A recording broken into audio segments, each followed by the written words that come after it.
Rowan. I know you guys haven't seen much from me from one or two live streams or a single long form video. I would like to share something with you guys though. This is a passion project I've been working on for about half a year. Before we start reading, I strongly urge you to read the description and the title for warnings and background knowledge. Now, this is, like I've said, this is something I've been working on for about half a year. It is written by me, but edited by my two good friends. And again, I will urge this so strongly. Check the description. This book is a horror. It has themes of kidnapping and unaliving people. It is a creepypasta-based story. If you could please look at the description, I would much appreciate, along with liking, and even if you're feeling generous, subscribing. Now, I would like to get into reading this. Again, before I start reading, read the description. Any true hateful comments will be deleted, mind you. Now, let's get into reading. Chapter 1, the beginning. Rowan, did you see the news? Olive shouted as she ran up to me in the schoolyard, grabbing and hanging off my arm. No, why? I said, mildly shocked. Barely anything ever happened in this small town. She's scared about the missing people's cases, Scarlett said as she walked up after Olive had pounced on me. It's scary.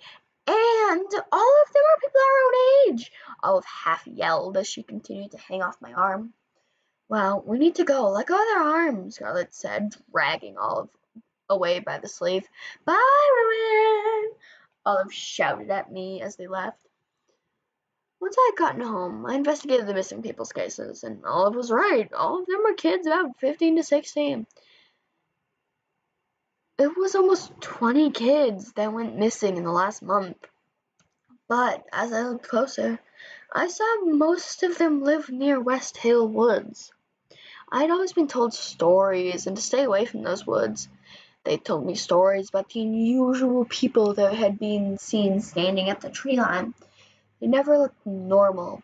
Some too tall, some too fast, and some said the woods were infested with horrors beyond the human understanding.